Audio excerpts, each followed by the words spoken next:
2-in-1, 3-in-1. Meron pa siya dito yung flashlight. Flashlight.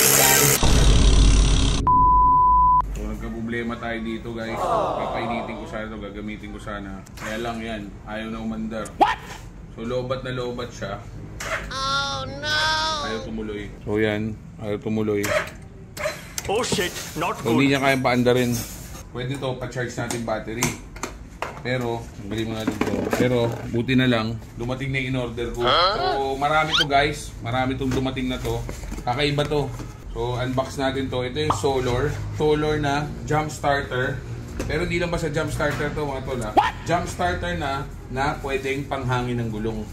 So, napakalakas na ito. 29,800 mAh. So, mga around 30,000 mAh to. So, napakatagal na ito. So, magagamit ito pang start ng sasakyan, ng motor. Kung tatanong kayo yung full charge kung ilang beses yung magagamit pang start, siguro mga around 5 to 10 kung kotse. Pero depende, kung motor lang, baka mas mahigit pa. Kasi 30,000 mAh eh. So, pakita natin, di ba kanina ayaw mag-start, no? Kanina ayaw mag-start, di ba? Dead na dead. So, ito, itatap lang natin dito. So, ito, on natin dito. Yan ay on niya. Pwedeng panghangin ng gulong, pwedeng jump starter. So, ganito lang kasimple. Kakabit lang natin dito. Positive, negative. So, start natin ha. Easy! Easy, easy. So, pagka na-start nyo na, pwede nyo tanggalin yan.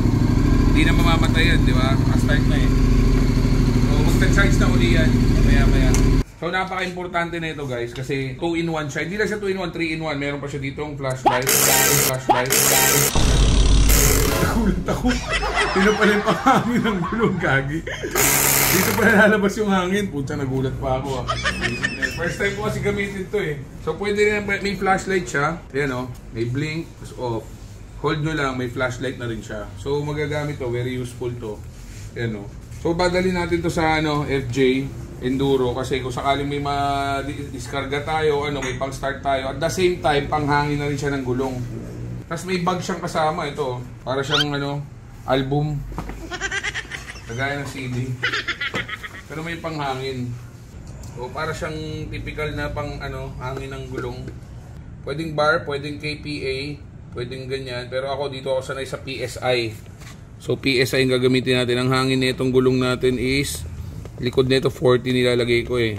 So paandar natin 26 lang ang hangin nito. Ang bilis niya magkarga oh.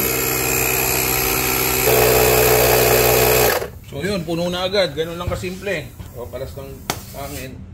Okay. So, napaka-importante na ito. Dadalhin natin to. So, 3-in-1 siya, guys. Panghangin ng gulong, jump starter, tsaka flashlight. Pero, yung silbi nito, kailangan talaga natin to. So, ito yung isa sa mga bagay na kailangan sa mga rider talaga. Lalo na mga nag-endurance, nag-Ironman. So, dadalhin ko to sa FJ Mountain Cross. So, importante to. Hindi lang yan ha. Power bank na rin siya. So, output niya 2 amperes. Napakalakas. May 1 ampere. Tapos, meron ding input dito. Dito ka magcha-charge. Type-C. So, pag sinarge nyo to guys, ganito lang kasimple. Type-C, charge nyo to. Saksak nyo sa USB. So, pwedeng charger ng cellphone, gamitin nyo pang-charge sa kanya. Tapos, pag nag-full charge siya, ganun karami ganun katagal. So, sa mga may gusto nito guys, PM lang kayo sa akin. Magbebenta tayo na ito kasi maraming darating tayo na ito. So, 3,700 pesos, pero napakamura na nito kasi 3-in-1 to. So, meron ka ng panghangin ng gulong, meron ka ng jump starter ng sasakyan, may power bank ka na, at meron ka pa flashlight. 4-in-1 na to. Siyempre, shoutout din sa bago nating damit. Ito yung A Decade of Greatness ng Imprint Custom. Out na yan sa Imprint Custom. Ganda, di ba? So, 10 years na kasi yung Imprint Custom. Shoutout sa Imprint. Let's go!